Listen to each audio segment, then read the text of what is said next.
Everybody. Welcome to the Santita Jackson Show on AM 950 Radio, the voice of progressive Minnesota.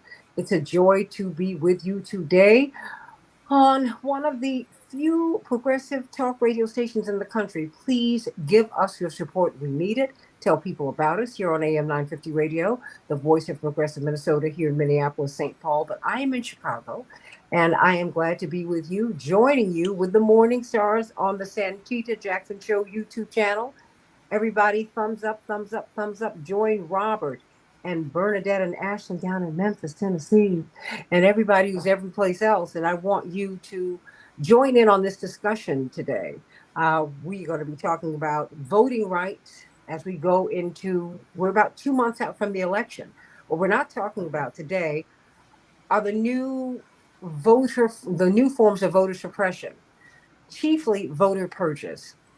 Please go to vote.org and make sure that you are still registered, because there are millions of people who have been removed from the rolls, and they don't know it. Thumbs up, thumbs up, thumbs up. Please like the show, like and subscribe here on the Santita Jackson Show YouTube channel. And please like and share on the Santita Jackson and Friends Facebook page, Santita Jackson and Friends, and on X at Santita J. Let's get right to it. In this first hour, we've got to talk about something that we kind of touched upon yesterday. Just yet another heartbreaking event. Ariel Gold, I think you just put it so well, so tragically. You said another back to school shooting. What is going on? Reverend Dr. Martin Luther King said many years ago that we were headed towards spiritual death if we invested more in war and less in programs of social uplift. And here we are. He also said that the bombs that we drop overseas would explode at home. And here we are. And you have another child, because a 14-year-old is a child. Whether they try him as an adult or not, he's a child. How is it that he has so little regard for life? How is it that his parents and his community missed him and missed that? How is it that law enforcement officials thought that oh my goodness, the threats and the violent language that he was using in social media, that it was something that they could just, if not dismiss, well, put on the back burner? There's a whole ecosystem that are responsible for this, I do believe. So let's talk about this, everybody, because this is something that could be happening at a school near you. Can you imagine if this were your child? Can you imagine if this was someone close to you? Well, these are all of our children. And this is happening to all of us. And something peculiar about the American culture where this is happening right here. And so let us talk about this with Democratic strategist who really focuses in on gun violence, Ronnie Patrice. One of my dear friends she's become a sister beloved over the past year. October 7th created a new family, whether we like it or not. And I think that's the blessing of that moment. Many of us who've been working in our spaces, now we're working together, but now we're working together intersectionally, because we've got some homegrown violence we've got to deal with. Attorney Mark Fancher, brilliant author and social critic. Ariel Gold, the Fellowship of Reconciliation Executive Director. Indeed, this was an organization that is really broad-based, pulls people together of every faith. Dr. King was a very, very proud member of this organization, and she is the first Jewish executive director. I'm so proud of my sister, and now we can keep her out of jail because, she was with Code Pink, and she always will be. Bless her heart, yes. But let's start with you, David Swanson, World Beyond War, the executive director, and of course, with Roots Action. There's so much excellent work that you've been doing down through the years. I think that calling you a soldier for peace really doesn't do you justice. You have really almost been prophetic about this moment in which we find ourselves. 4 people were killed yesterday in Winder, Georgia.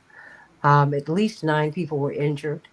And a whole community and a country are traumatized, and the whole world is looking at us and they are saying, "What are you doing, America?" David Swanson, the 30,000 foot view takes it down to the weeds. What is your comment on this? I think that's an incredibly important point, Santita, that doesn't make it much into U.S. media coverage. The rest of the world doesn't get it. This is the only place where this sort of thing happens routinely. We might consider asking the rest of the world what to try because there are some obvious answers out there. But I think it's not a coincidence that the U.S. government makes its major public program war, that our big industry is weapons sales. A third of the global weapons trade is out of the United States, and that U.S. culture celebrates violence to such an extreme. And this comes back to get us through a large percentage of mass shooters being military veterans. Some are too young, of course, but also through the weapons that come from the military, that the military gives away, sells, discards, manufactures, invents, and then people want to buy them to look like they're in the military, even if they aren't. And you can ban these things. The right-wing conspiracy nuts that will tell you the Democrats want to take away all the guns. I'm like, yeah, I wish that were true. I love if they really were what the right-wingers imagine them to be. But at least banning the assault weapons is in the Democratic Party platform, even if it's not in the mouth of the candidate for president.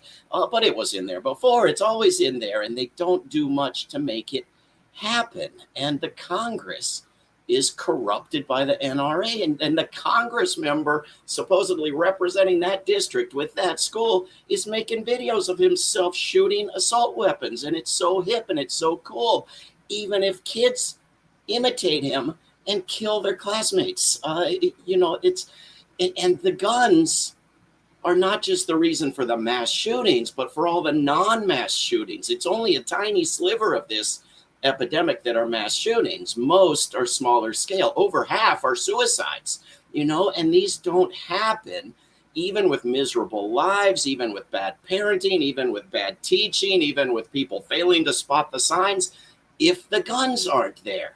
We're talking about around 50,000 deaths a year in the United States, self-inflicted because of the guns. This dwarfs what U.S. military casualties are in U.S. wars. It's dwarfed by the casualties in U.S. wars, but the vast majority of them are non-U.S., don't make the U.S. news. This is huge, and I think people are a little bit discouraged with the endless repetition and all the nonsense about thoughts and prayers and Congress not acting. And yeah, the states can act, and Georgia's acted less than many states, but guns move around. You actually need a functioning federal government to deal with this. Why the federal government as opposed to the states? Well, because you can take a gun from one state to another, yes, states should set an example for all the other states and put in place serious gun laws, and other states should then follow suit.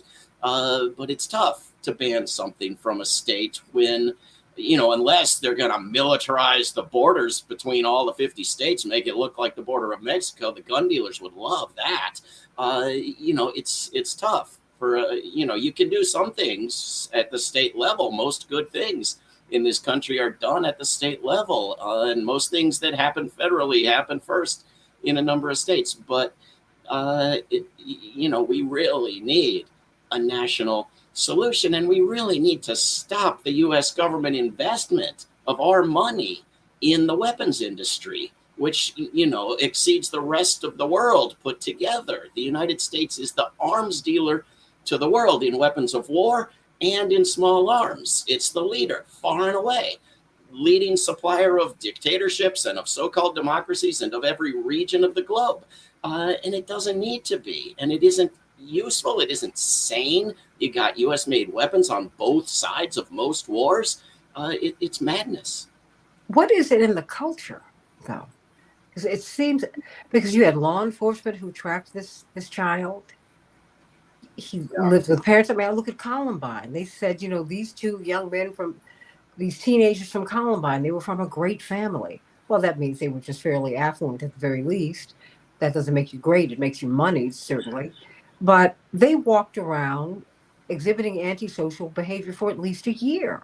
I mean, I'm saying when we look at these children who commit these murders, signs that they could commit these murders or that their antisocial behaviors are ignored, certainly in the white community.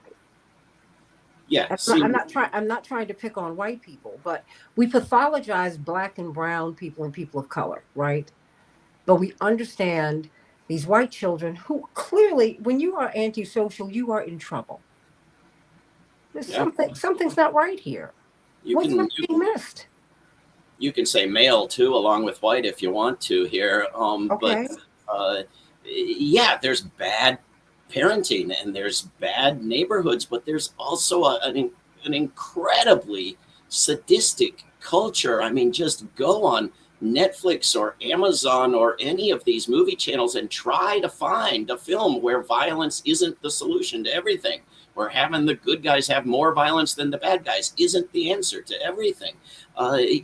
This is, look at the textbooks, try to find a history lesson where war wasn't the answer to everything.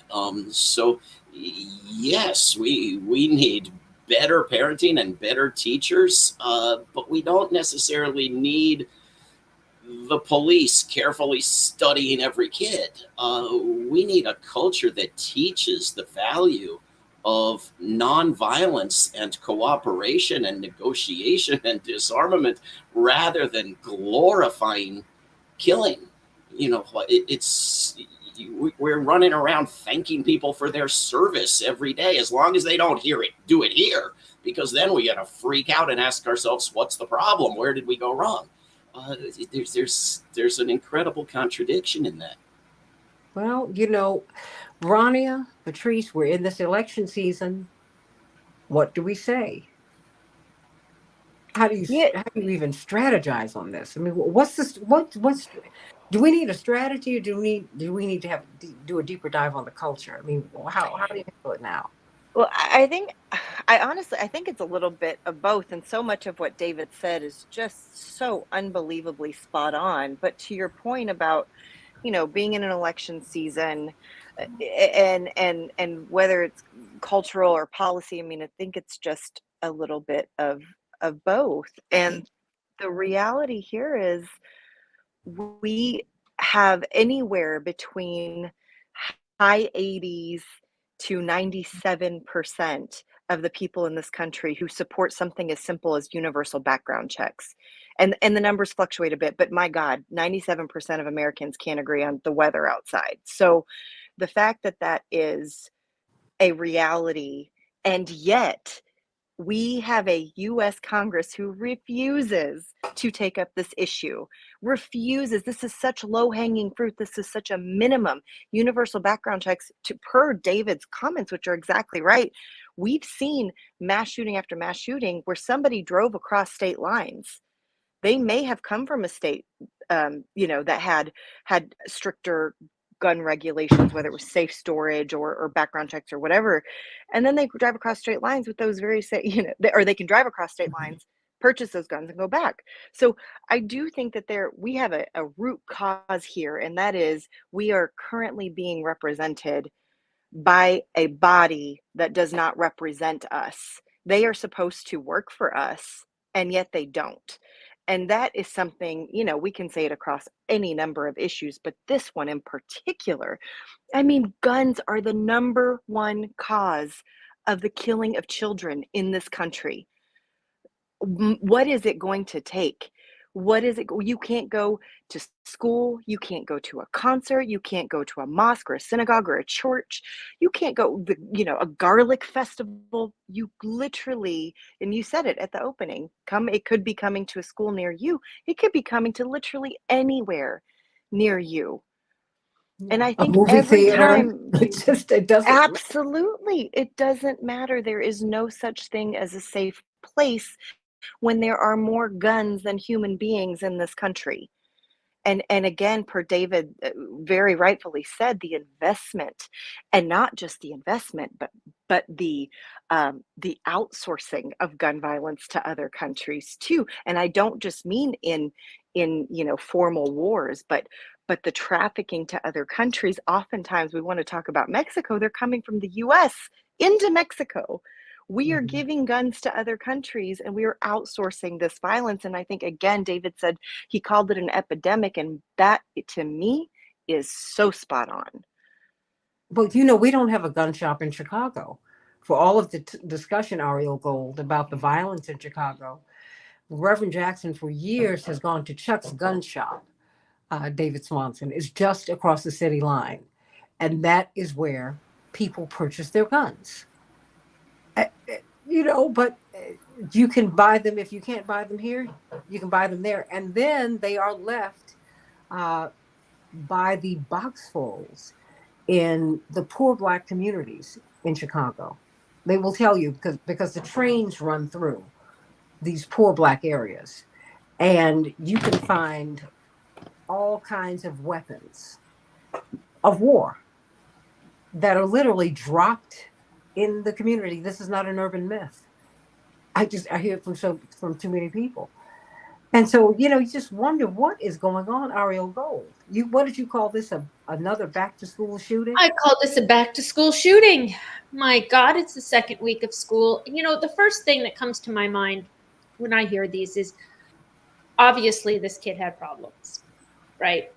And he was a kid, and we can go into that. But the first thing that comes to my mind is, what could he have done with a steak knife, right? Mm-hmm. So you have somebody that's angry, that's feeling violent, whether it's a kid or an adult, and you just can't do as much damage with a knife than you can with a gun, and you just can't do as much damage with a pistol as you can with an AR-15.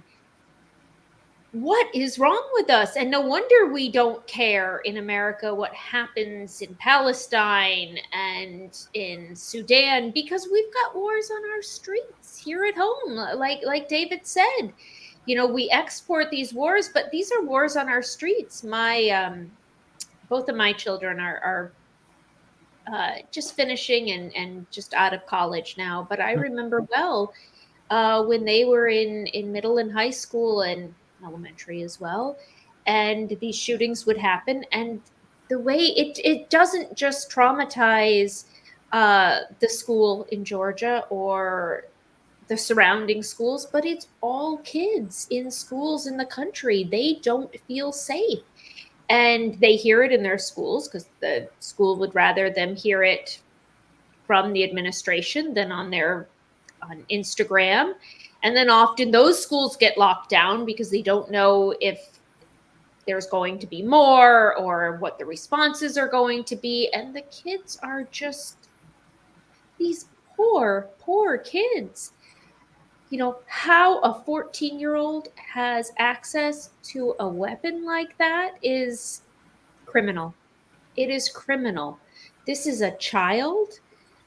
However he'll be tried, this is a child that could have tried to commit whatever act of violence and been restrained and gotten help, and is now a mass murderer. And we are all guilty for that. We are all guilty. Where do you put the parents in this? Oh, very guilty in this one. Assuming we don't know where the child got the weapon at this point, but we do know that Georgia has some of the most relaxed gun laws in the country. That we know. So if it was from home, then accountability needs to be had. And like you said, we do know the degree to which Black and brown and impoverished communities are impacted, and it's much more, and it doesn't make the headlines like we see, happen today. But we are one really sick country, and we have a love affair with killing here in the United States, whether it's killing abroad or it's killing in our schools and movie theaters and shopping malls. We have a love affair with killing here in the United States, and it's killing us. We have a love affair with killing. Back to school shootings, love affair with killing.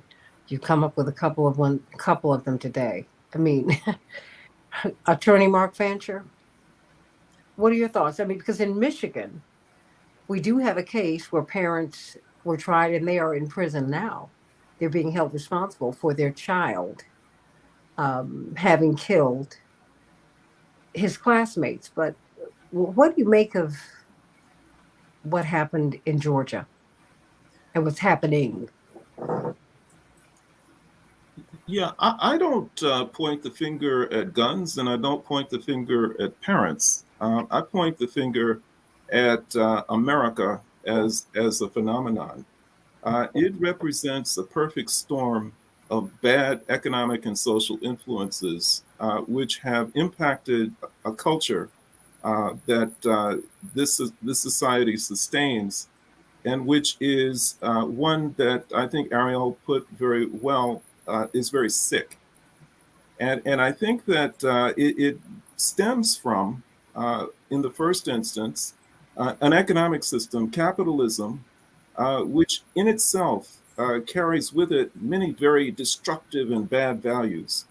Capitalism says to people that you should always be competing against everybody else, that you should be very greedy, that you should get as much as you can get by any means necessary, even if it means stepping on other people and destroying them. It means that there are always going to be people who are in an elite group, and everybody should strive to be a part of that elite group, no matter what. And not only should they strive to be a part of that elite group, but they should feel bad about themselves if they don't, if they're not part of it. That there's something wrong with them as human beings if they're not a part of that elite group, and that trickles down into subcultures and smaller societies, even among children, where children feel like they need to be part of a particular group, and people, children will look down on other children. They will compete with other children. They'll do things that are harmful to other children. And when you have children who are in a society like this, which, as the others have said, glorifies war and violence, and these messages are reinforced for them when they spend hours and hours and hours playing video games that involve extreme violence and which desensitize them to the actual impact of it. And they, for whatever reason, begin to feel very alone, largely because there's a spiritual void in their lives, that they are not raised in families or homes where they are taught or where they come to know that, notwithstanding what the world may say or do, that they always have a friend in God, that He's always there for them, that they should never feel alone. But they do feel alone. And when they feel alone, and when their feelings are exacerbated by the reactions that they get from kids at school who may taunt them, who may bully them, who may exclude them, then they begin to feel very resentful. And that resentment can evolve into intense hatred. And when you want to act on that hatred, then the logical thing to do, given how you've been socialized and the country and the society that you live in, is to act out in a violent way against the people who you think are responsible for you feeling so miserable all the time. And I think that it's a great tragedy, an unnecessary one, and sometimes flows from, I think, impulses and instincts that are well motivated. This country from the very outset was focused on separation of church and state. This is one of the few countries in the world where there is a very strong belief that the affairs of the world and God cannot coexist. In many societies, in many countries, the two are really inseparable because they feel and they see God in everything. Mhm. And because there has been this separation for understandable reasons, the experience in England with church and state was not a good one. So you understand why they would do that. But it has had derivative consequences where people have if they have any religious or spiritual orientation at all, they've compartmentalized it.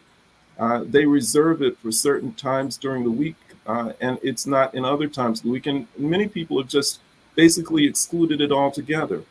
And so this is a country which has lost in a big way its ability to connect with the spiritual. It has elevated the material over the spiritual, and the material has become the god of this country. And people are focused on it and focused on what it means to have the material, what it means to enjoy the admiration of other people, as opposed to striving for the love of God and what he regards as more important than the material. And it manifests in different ways. So you see in white communities these mass shootings, people acting out, young white males acting out in this way against the world. And much of that is as a result of privilege that white males are led to believe that they're entitled to. Because the world is not what they've been told it should be for a white male, then they strike out blindly against the world because it's not treating them in the way that they're supposed to be treated. In Black communities, you see violence that's not directed at the world, but directed at very specific people. And that is also as a result of this country's racial history, where white supremacy and the denigration, the attacks on the value of Black life, have those things have been internalized by Black youth, so that there's a great deal of self-hatred, and so that they hate themselves so much that they also hate people who look like them, other Black youth. And so that when they become frustrated, or even when they're not frustrated, the intensity of the self-hatred is such that they direct it at other people who look like them. And you have this type of internecine type of this violence that goes on among them. So, over across the board, this is a country which has a very sick history, a very violent history, a very greedy history, a very elitist history, and it's all reinforced for children, particularly in this time when so many of them are living in isolation, in the wake of a pandemic, when they have been socialized within recent years to spend a lot of time by themselves, and the isolation has become even more intense. And the messages and the experiences that they're having virtually with these games that they play, it's no surprise that people act out violently. And while I certainly am a supporter of gun control, and I don't think people need to have assault rifles and heavy artillery, I don't see any value in it. I also don't see limiting guns or restricting them or regulating them as solving this problem. I think that a person who is afflicted by the illness that it afflicts this country is one who will find other ways to destroy. If they don't have assault rifles, then they'll just set the school on fire, or they'll build a bomb, or they'll do other things that will result in mass destruction. There's so many different ways to be violent. The key is to build a society where people are not inclined to be violent, where they do understand that they're never alone, that God's always with them, and that God favors the spiritual over the material.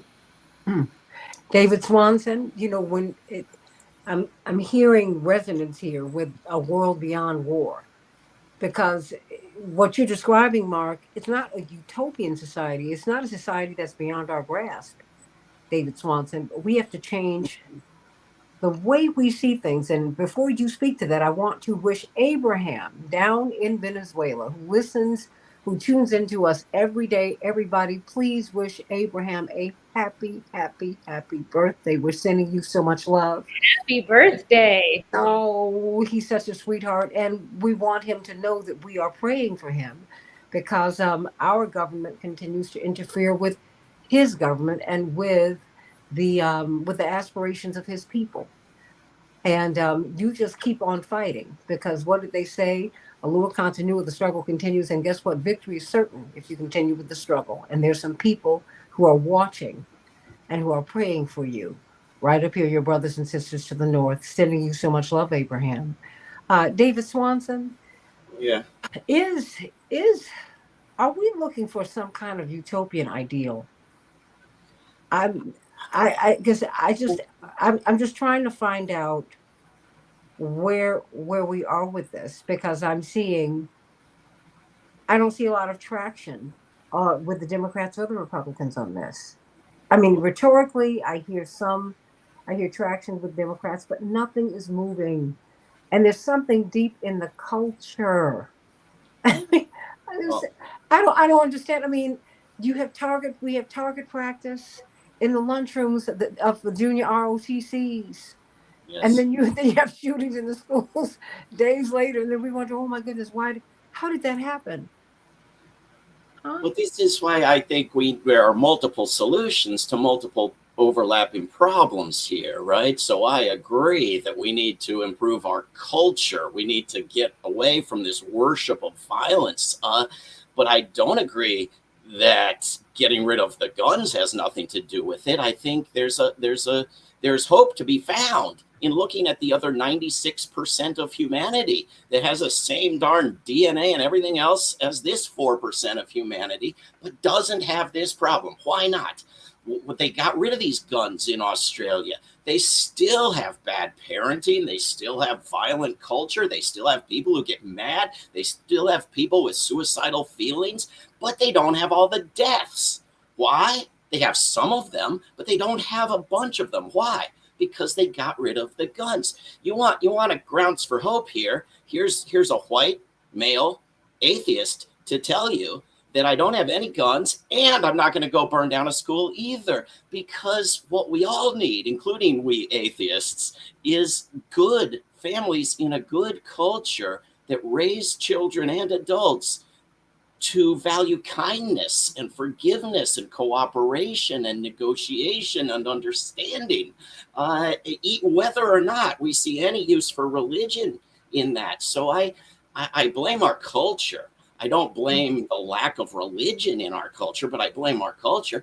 And I also blame parents, and I also blame legislators, and I also blame the manufacturers. Even the Democratic Party wants to go after the manufacturers of the guns, the way the manufacturers of other faulty products are going after. But I blame all of us who are not surrounding the United States Capitol and shutting it down until it fixes this problem the way that sane people would do in a normal country. You know, we are incredibly accepting and inactive, and part of it is that we're trained to be that way, right? You look at Israel, where they're, sit home satisfied with hundreds of thousands of people who aren't Israeli being killed, and then 5 Israelis get killed and they're out in the streets raising hell. You look at the United States, pretty much the same story, and then 4 children who are from the United States get killed, right? I mean, this goes to the whole culture, where Secretary of State Madeleine Albright can be asked, was it worth it to kill 500,000 children in Iraq? And she says, oh, sure, it was worth it, whatever it is. And she remains a respected figure in the Democratic Party and the country. So, I mean, it is a tragedy. It is a horror when 4 children are killed. We should learn their stories and their friends and all the people who were traumatized just by being nearby. We should learn all of that, and then imagine what it is hundreds of thousands of times multiplied as a result of this sick culture and what it does to the world, and learn not to accept it, not to live with it, to be so outraged that we act on our demand to change things. And so, I blame all of us, but I'm happy to put some particular blame on bad actions by legislators, parents, schools, police, everybody. Well, Rania, I mean, look, you're Palestinian American. Look, everybody here's got a story to tell. There's no question. But of course, Gaza and the West Bank are on everyone's minds. And 40,000 people dead? No, no, no, no, no. The Lancet study 6 or 7 weeks ago said it was 186,000. It's well north of 200,000 people who've been killed there. And they project more than 500,000 people will be killed. And yet, it's as if we're not touched by that. I can't help but think, Rania and Mark and Ariel and David, that Dr. King kept telling us, look, the bombs we drop overseas will explode at home. And I think that the fact that we can almost, shake it off. I mean, it just, what's been happening in Gaza is not new. Let's be very clear. When my parents went over there almost 50 years ago, this was happening then, everybody. This is not new. It just didn't make the news, but thank goodness for X and Facebook and a more democratized social media where people put these stories out there and you go, oh, wait a minute. And I'm wondering, well, is that what it's going to take here in the United States? I mean, because you remember, what was it in Connecticut? They had to use DNA to reclaim these children because they've been pulverized by the guns. I mean, there was nothing left of these children. Yeah. Is that what must it come to that, Rania? No, I mean, and I want to just name one thing on that front too. You're exactly right. What's happening in Gaza and in the West Bank is not new. In fact, the guns that are being given to settlers in the West Bank to carry out atrocious violence against Palestinian civilians are American guns in large part. But to your question, that I think is incredibly important, and also a point that you just made. I am in Texas, where our just idiotic governor's solution was to provide DNA tests to parents so that they can identify their children, when the next mass shooting, school shooting happens. Wait, stop. Oh, yeah. Slow down. What? Huh? Yes. No, say that again. I don't want us to miss that. Our governor, who is atrocious in so many ways, his solution, this was post Uvalde shooting, which I think a lot of people will remember, more babies killed in their classrooms. People were devastated. It was a failure on any number of levels. And the solution that he came up with, in all of his brilliance, I'm saying in quotation marks, apologies to be off camera, is to provide the option of parents to have DNA tests provided by the state, so that when their children are massacred and their little bodies are torn apart by, AR-15s, etc., they can be identified because they have these DNA tests. And if that doesn't speak to the sickness, the deep-rooted sickness in this country, I don't know what does. And I often say I have the gutting, frankly, and devastating honor of working with survivors of mass shootings, kids, families, etc. One of the families I work with, their son was killed in the Parkland shooting. They founded an organization called Change the Ref. I'm actually the chair of their board. And this is an incredible family that actually immigrated from Venezuela in order to keep their children safe. Imagine coming to this country in order to keep their children safe in a predominantly white place like Parkland, Florida, and your child gets massacred in his classroom along with 16 other people. And I have to name again, and David said it, and I think that's exactly right. I am a firm believer in mental health care. I am a firm believer in therapy. And frankly, I think all of us need therapy in one way or another. I'm a proud goer of therapy. But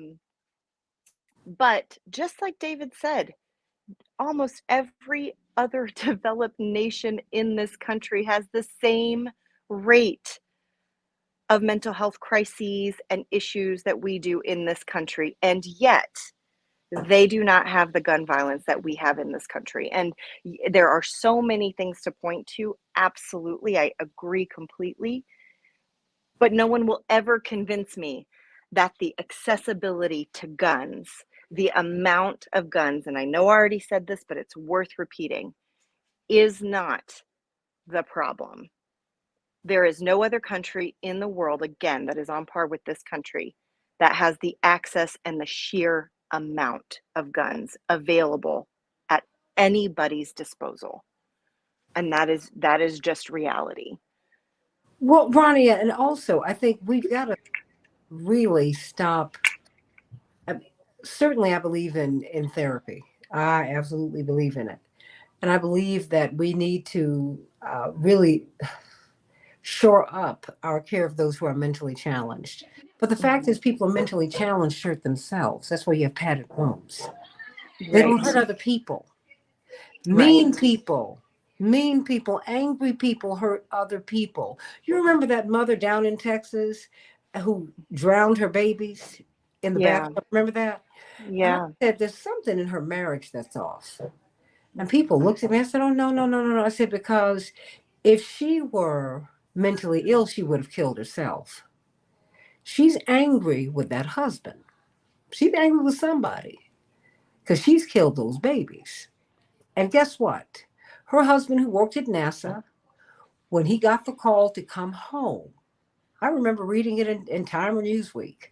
When he got the call to come home, the first thing he did, he didn't ask how his babies were doing. You know what he asked David Swanson, Ariel Gold, Mark Finch, and Ronnie Patrice? He first went off about his wife and how lazy she was and what an unfit mother she was. Now, mind you, she homeschooled her children. She had graduated at the top of her high school class at a highly competitive high school. She was one of many children in her nuclear family, but she was a child who cared for her sick father, even though he was married. And she homeschooled her children and took care of her husband. When I read that, I said, oh, this woman is mad, angry as she can possibly be. So this whole mentally ill defense or explanation, we need to stop that. The society's sick. David Swanson, it's sick. It concede that. Dr. King told us that. People keep telling Malcolm X, people, Gandhi, they keep telling us that we are sick. No, I mean, at some point we got to deal with that. Mm-hmm. Everybody, somebody jump in. I beat you to it, but I'll be short. So, yes, and there's different types of mental illness, right? There's anger, there's and let's not forget suicide. If we're going to talk about the gun violence epidemic, let's not forget our veterans. Let's not forget suicide. So my master's degree is in social work, and as I was getting ready to go to social work school, I volunteered for a long time because I kept volunteering anyway at a suicide prevention hotline. And the very first thing you want to know when somebody is suicidal is what are their access, what are their means, what are they going to use, and do they have that means available? And if it's a gun, that's big red flag, and you call the police right away, because it matters how accessible. It takes a long time to figure out how to build a bomb or attack somebody with a knife and get that kind of, and it matters with suicide. What we find with suicide is that people are ambivalent. And I imagine this is true with homicide too, that there's a degree of ambivalence. And because that's what they teach you when you're working on a suicide hotline, is to lean into that ambivalence. But if they have a gun, then my God, it's fast. Because it's first you go to gun, you go to, are they planning to take medication? How much do they have? The accessibility matters.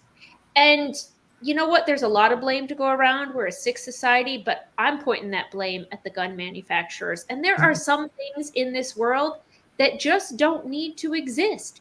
We do not need weapons of mass destruction, whether trident bombs, other nuclear weapons, and we don't need AR-15s and other military assault rifles. We don't need them in this world.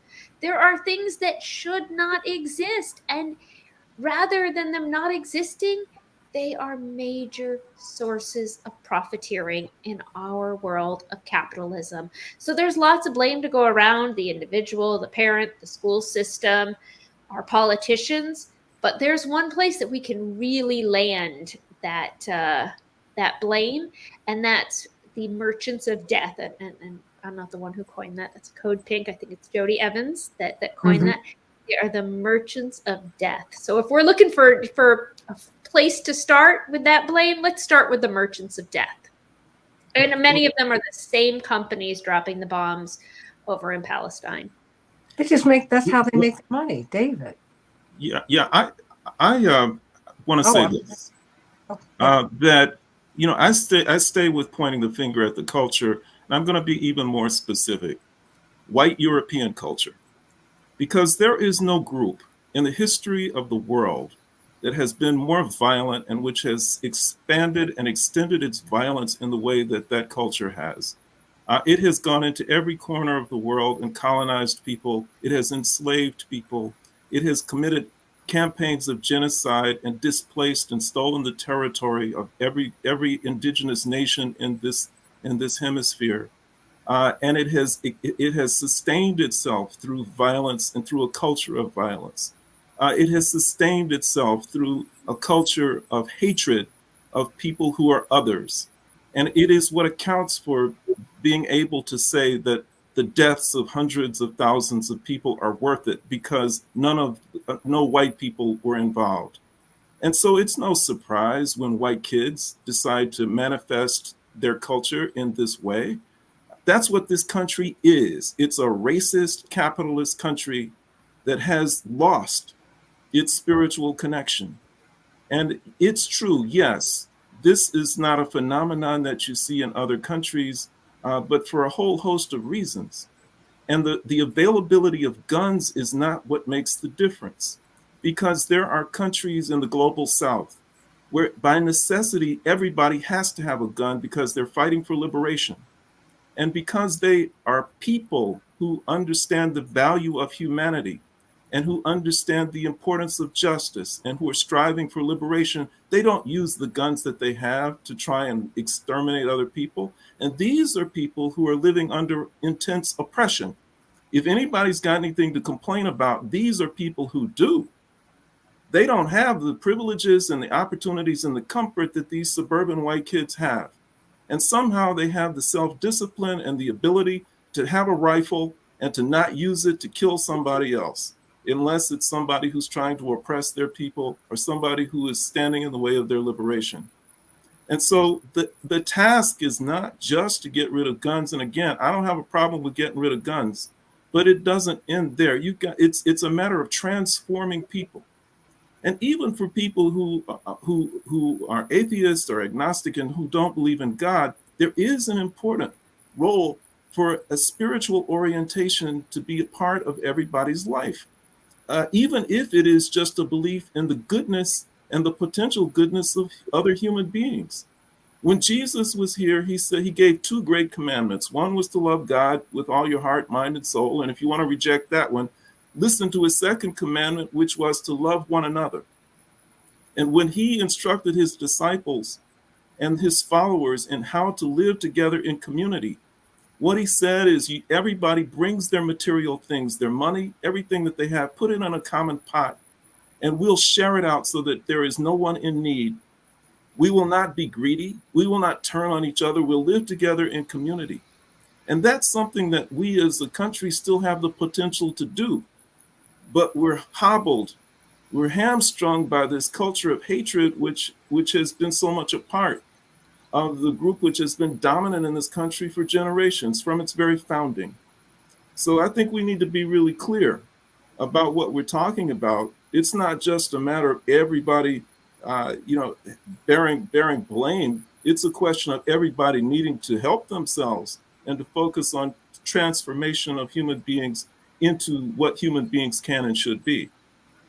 Well, I agree with Mark that just getting rid of the guns will not solve everything, that there are a million important things yet to do. I think the deep wisdom of loving your enemy has to extend to loving people who are very different from you, including people who have no use for your spirituality, and still try to be very good people nonetheless, to the extent that they're able, flawed as we all are.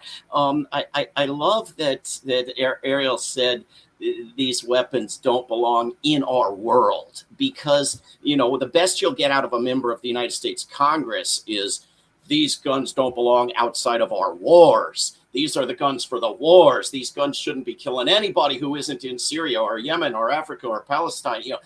That's the very best you'll get out of them. And that's not the right answer. The right answer is these things don't belong in our schools, in our churches, in our grocery stores, or in these wars, or flooding Africa and Asia and Latin America as if it's benefiting somebody with these weapons, other than the temporary benefits to the small number of people who are profiteering off them, the merchants of death, which, by the way, was a very popular phrase in this country about a century ago. And, all honor to whoever revives it whenever they revive it. But it's important that it was a very popular phrase about a century ago in this country, because that was a good thing about that culture, which was also a very white European culture, which, it tells us a very, very insufficient story, because if I go to Europe, I don't have to watch out for mass shootings. I'm safe from mass shootings. They don't happen. They're extremely rare. And if I go to the United States, it's mostly right-wing, rural, white, male, mentally troubled, all sorts of things you can say about it. But Europe, the actual Europe, exports its violence. It sends its violence abroad in massive quantities, but they don't kill themselves, and they don't kill their children. This is a U.S. phenomenon. We have to own that and deal with it and fix it. Well, you know what? I only have, you all have made my job very easy today, because all I could do was sit here and think. I think of Dick Gregory, who said, be mindful of the fact, someone who was a deeply spiritual man. He said, be mindful of the fact that there are no atheists on death row. There's something, and Mark and I come from the same tradition. I am deeply religious, but my religion has led me to really embrace the teachings of Jesus the Christ. And as I embrace those teachings, I embrace all human beings, because that's what I'm commanded to do. But I love people. I think we're quirky and everything, and people say that about me too, so I'm good with it. But it grieves me greatly to see what is happening in America, and to see our unwillingness to take a real look at ourselves. And Dr. King said this was a house on fire, and he wondered about the wisdom of opening the door to let Black people in. He said, because we really ought to be the fire persons who put this out. Something's not right here, everybody. It's not right. You're not supposed to have back to school shootings. And we're not supposed to be the merchants of death all over the world. That is what we are. We are the arms manufacturers. We manufacture death. My mother said, what would it be like if in America you knew that you could come here and get well? If you had a Mayo Clinic on every corner, as you have a doctor on every block in Cuba. See, my grandmother used to pick beans in Cuba as a child. She was poor, dirt poor. She was from Florida. But back then, the borders were porous. She said, I don't know much, but I do know this. I was little more than a slave down there when I was a little girl. But now everybody can read. Now everybody has access to school. You can go to school any place in the world and the government's going to send you. Now there is a doctor on every block. What if you said that in America? Instead of people finding lumps and they just die.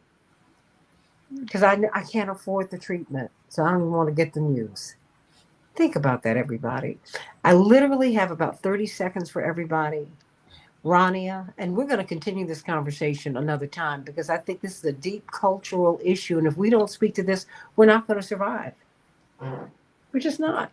We can't go on like this, you all, because these guns, it's us. Rania, 30 seconds for you, my dear sister.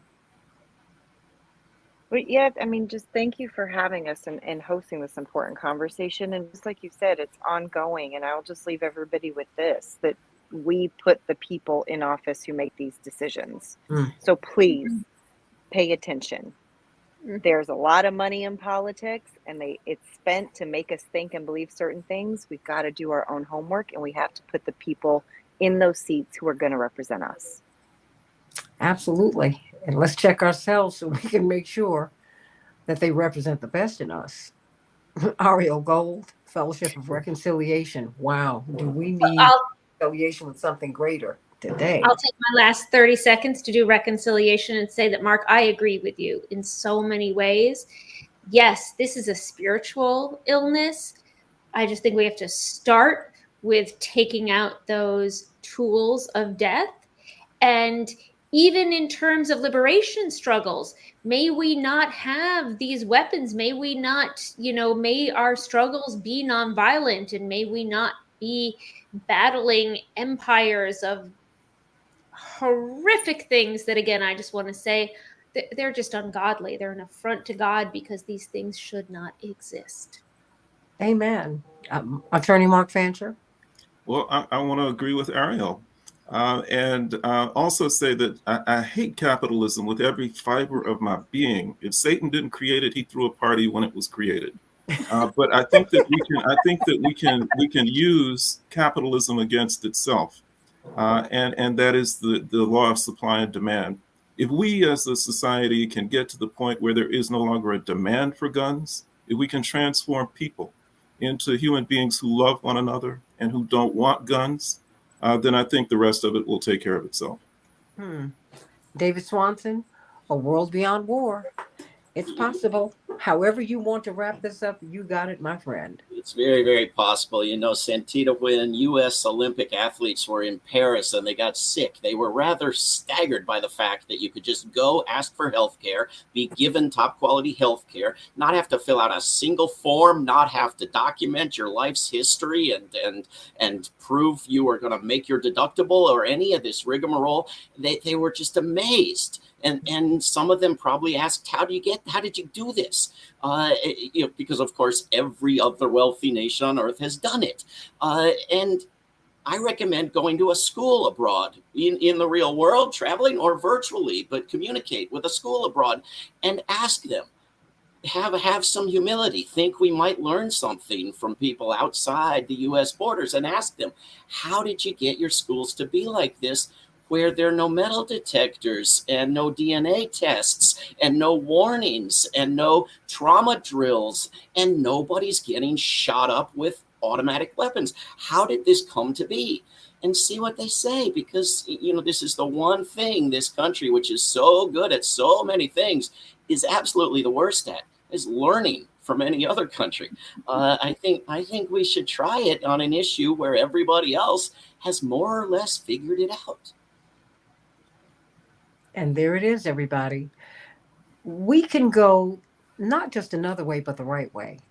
My grandmother Gertrude, before she passed, kept saying for several years before she made her transition, and she died in 2017, she said, look, there is one way, the right way. And we need to go that way, everybody. It really is that simple. We've got to go the right way. There is no gray here. There are people who are living and there are people who are dead in Georgia today. That's not black or white. It's black or white. You got to make a decision. Are we going to put out the fire in our house, or are we going to burn up in it? It's our choice. We can choose, make the right choices, or we're going to lose. That's it. Either the guns are going to exist. Really, our thinking has got to change. Our thinking has got to change. And not only does it have to change, our thinking has to get right. It has to get right. See something, say something, all of that. I'm sending you all so much love, but don't become a spy. It helps. If I can help somebody as I pass along, we got to help these children, and you got to help the parents. You got to help the families. We are all connected to each other. Second hour, let's talk about our vote. Let's do that on the Santita Jackson Show, AM 950 Radio, the voice of progressive Minnesota. See you in a minute.